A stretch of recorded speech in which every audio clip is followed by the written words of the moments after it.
Study IQ world में आपका स्वागत है।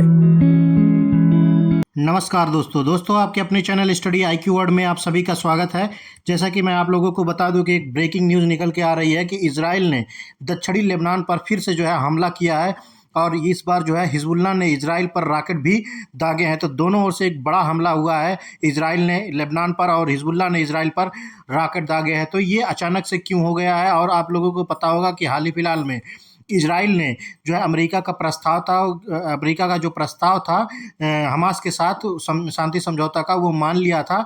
तो इन सब चीज़ों के बीच में फिर से क्यों एक नई युद्ध निकल के आ रही है, तो इन सभी के बारे में हम इस वीडियो में डिटेल से बात करेंगे और साथ ही साथ इसके बारे में हम आपको और भी बहुत कुछ जानकारियाँ देंगे। तो चलिए शुरू करते हैं। लेकिन शुरू करने से पहले आप लोगों से मेरा निवेदन है कि आप लोग जो है इस चैनल पर जो भी व्यक्ति नया है, प्लीज़ इस चैनल को सब्सक्राइब करके बेल आइकन पर क्लिक कर दीजिए ताकि नियमित रूप से आपको आपकी वीडियो मिलती रहे। इस चैनल पर आप सभी को बहुत कुछ जानने को मिलेगा। पर आगे बढ़ने से पहले आपसे पूछूंगा एक क्वेश्चन यहाँ पर यह है कि इजराइल ने 1982 में लेबनान पर आक्रमण करने के लिए किस ऑपरेशन का नाम दिया था? आपके पास 4 ऑप्शन है। पहला ऑप्शन है आपका Operation Black Thunder, second option है Operation Peace for Galilee, option number 3 है ऑपरेशन डेजर्ट स्टॉर्म, चौथा ऑप्शन है आपका ऑपरेशन रेड डॉन। तो सही उत्तर जो है आप लोग को कमेंट सेक्शन में करना है। सही उत्तर मैं दूंगा वीडियो के अंत में।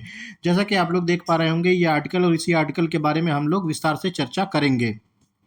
आपको मैं बता दूं कि इजराइल का कहना है कि उसने उत्तरी इजराइल कस्बों पर हिजबुल्लाह के संभावित हमले को रोकने के लिए दक्षिणी लेबनान पर हमला किया है।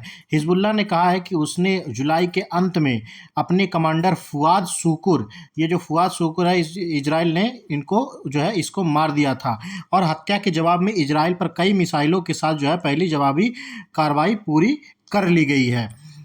आपको मैं बता दूं कि रविवार को लेबनान समूह के एक बयान में कहा कि उसने मरोन बेस और कब्जे वाले गोलान हाइट्स में 4 साइटों सहित 11 इजरायल सैन्य ठिकानों और बैरकों पर 320 से अधिक कत्यासु रॉकेट दागे गए। यह प्रतिक्रिया कई हफ्तों की योजना के बाद आई है जो इजराइल द्वारा हिजबुल्लाह और हमास के वरिष्ठ कमांडरों की लक्षित हत्याओं के खिलाफ थी, जिससे क्षेत्रीय संघर्ष बढ़ने की चिंता बढ़ गई है। हिजबुल्लाह ने कहा कि उसने सैन्य ठिकानों को ड्रोन को उनके लक्ष्यों तक पहुंचने में मदद करने के लिए निशाना बनाया और कहा ड्रोन की योजना के अनुसार गुजर गए। आपको यहाँ पे मैं बता दूं कि यहाँ पे कत्स्यू रॉकेट जो है यहाँ पे बात हुई है, क्योंकि ये लेबनान जो है इसी रॉकेट से जो है जवाबी हमला कर रहा है और कहीं ना कहीं जो आयरन डोम है इजराइल का, वो काम नहीं कर पा रहे हैं उतने सुचारू रूप से। तो जैसा कि आप लोग देख पा रहे होंगे यही है कयात्सु रॉकेट सिस्टम जो है बहुत ही घातक माना जाता है और यही जो है इजराइल पर हमला कर रहा है इसी रॉकेट के जरिए लेबनान में। और जैसा कि आप देख सकते हैं ये मिसाइल है जिसे उसके रॉकेट लॉन्चर के अंदर ये लगाया जाता है। आपको मैं आगे बताता हूं कि यह सब तब हुआ जब इजराइल ने रविवार तड़के दक्षिण लेबनान पर एक श्रृंखलाबद्ध हवाई हमले शुरू किए, जिसे जो है उसने हिजबुल्लाह के उत्तरी इजराइल पर हमले की तैयारी का पता चलने पर पहले से किया गया हमला कहा।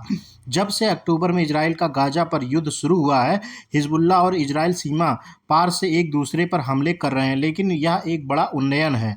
इजराइल के प्रधानमंत्री बेंजामिन नेतन्याहू रविवार सुरक्षा परिषद की बैठक बुलाने की उम्मीद है, जबकि रक्षा मंत्री जो है योव गैलेंट ने विशेष स्थिति में घोषित किया कि रविवार सुबह 6 बजे से 48 घंटे के लिए राष्ट्रव्यापी आपातकाल की इन्होंने घोषणा की है। देखना होगा कि यहाँ पर आगे कदम और क्या लिया जाता है। इजराइल का बेन गुरियान हवाई अड्डा सुबह सुबह अस्थायी रूप से बंद कर दिया गया, जबकि उत्तरी इजराइल में चोटी की रिपोर्ट से आई जो है इस बीच इजरायली शहरों में सार्वजनिक बम शेल्टर खोल दिए गए। इजरायली सेना ने कहा कि फिलहाल हिजबुल्लाह के खिलाफ उसके अधिकांश मामले दक्षिण लेबनान में हैं, लेकिन वह कहीं भी हमला करेगा जहां उसको खतरा दिखेगा। आपको मैं बता दूं कि अभी के लिए फिलहाल जो है साउथ लेबनान में यहाँ पर हमला हो रहा है। जैसे कि आप लोग देख पा रहे होंगे ये इजराइल है और यहाँ पर जो हमला ये आप रेड स्पॉट में देख रहे हैं ये यहीं पर इजराइल जो है हमला कर रहा है। लेकिन इन्होंने कहा है कि अगर बाकी मुझे और अगर कहीं से मुझे लगता है कि यहाँ पे खतरा उत्पन्न होता है, यहाँ से मुझे इजराइल के लिए खतरा है, तो ये यहाँ पर भी अटैक करना चालू कर देंगे। तो फिलहाल मैं आपको बता दूं कि ये जो रेड रीजन है यहाँ पर अभी फिलहाल यहीं पर जो है ये अटैक हो रहे हैं इजराइल के द्वारा, और यहाँ पर बताया जा रहा है कि हिजबुल्लाह काफ़ी स्ट्रांग है और कई देशों का जो है यहाँ पर इनको मदद मिलती रहती है। पिछले महीने तेहरान में हमास के राजनीतिक प्रमुख इस्माइल हनिये और बेरूत में शुक्र की हत्या के बाद जो है इजराइल के युद्ध के पूरे क्षेत्रीय संघर्ष में बदलने की संभावना बढ़ गई है। इस बीच अमेरिकी राष्ट्रीय सुरक्षा परिषद के प्रवक्ता सीन साविट ने एक बयान में कहा कि अमेरिका ने रविवार को कहा कि वह इजराइल के आत्मरक्षा के अधिकार का समर्थन करना जारी रखेगा। राष्ट्रपति जो बाइडेन के निर्देश पर वरिष्ठ अमेरिकी अधिकारी लगातार अपने इजरायली समकक्षों के साथ जो है संवाद कर रहे हैं। मैं आपको थोड़ा-सा जो है एक कुछ ही दिन पहले मैंने आपको वीडियो में बताया था कि जो है वहाँ के अमेरिका के विदेश जो मंत्री हैं, वहाँ दौरे पे आए थे।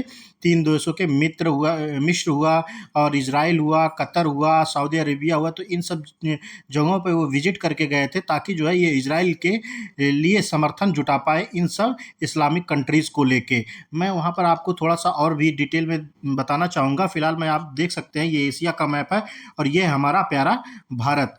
जैसा कि आप लोग देख पा रहे होंगे ये इज़राइल है और यहाँ पर इजिप्ट ने कहा है कि अगर ये गाज़ा में जो हमास जो है चल रहा है वहाँ पर अगर ये शांति समझौता हो जाता है तो कहीं न कहीं हिज़्बुल्लाह इस जो अटैक कर रहा है, जो चीज़ इनकी एग्रेसिव पॉलिसी बनी हुई है वो रोक देगा। तो कहीं न कहीं मैं आपको पहले ही बताया था वीडियो में कुछ दिन पहले कि यहाँ पर कतर, सऊदी अरेबिया और इजिप्ट पर ये जो है डिप्लोमेसी यहाँ पर अमेरिका की जो है चल रही है और वहाँ पर इन्होंने इज़राइल के लिए समर्थन जुटाने से इन देशों के में कहीं न कहीं कामयाबी पाई है और ये तीनों देश जो है ईरान के खिलाफ जो है इज़राइल का साथ देकर यहाँ काम करने वाले हैं, ऐसा देखा जा रहा है।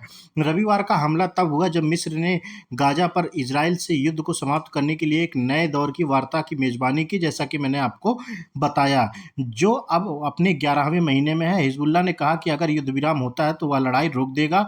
हालांकि कोई कूटनीतिक समाधान उभरता नहीं दिख रहा है और इजराइल मुठभेड़ के नियमों को बदलने के लिए दृढ़ है, जिससे सभी इजरायलियों की वापसी हो सके और जो उत्तरी इजराइल से निकाले गए थे। और फिलहाल इस रिपोर्ट में इतना ही। आगे अब इस पर देखना होगा कि आगे और क्या होता है। क्या हमास और जो हमास में से जो इजराइल युद्ध कर रहा है, क्या वो समझौता हो पाता है कि नहीं, ये लड़ाई कब तक रुकेगी, देखना ही कुछ दिन में ये आगे जो रिपोर्ट आएंगी यहाँ पर बहुत ही दिलचस्प होगी। तो उन सभी रिपोर्टों को मैं जो है नजर मतलब बहुत बारीक से देख रहा हूँ। जैसे ही कोई अपडेट आती है मैं आप सभी के लिए एक अपडेटेड वीडियो बना दूंगा और आप लोगों से मेरा निवेदन है कि आप लोग अपनी राय हमारे कमेंट सेक्शन में ज़रूर कीजिएगा। तब तक के लिए चलते हैं हम अपने क्वेश्चन की तरफ। हमारा क्वेश्चन ये था कि इजराइल ने 1982 में लेबनान पर आक्रमण करने के लिए किस ऑपरेशन का नाम दिया था? तो इसका राइट आंसर हो जाएगा option number 2, Operation Peace for Galilee. इसका राइट आंसर हो जाएगा ऑपरेशन पीस फॉर गैलील। तो ऑप्शन नंबर 2 राइट आंसर हो जाएगा। तो इसी नोट के साथ इस वीडियो का अंत करते हैं और आप सभी से मेरा निवेदन है कि हमारे स्टडी IQ वर्ड चैनल को सब्सक्राइब करें, लाइक करें और अपने दोस्तों के साथ शेयर कीजिए। तब तक के लिए आप सभी को मेरा नमस्कार। जय हिंद, जय भारत।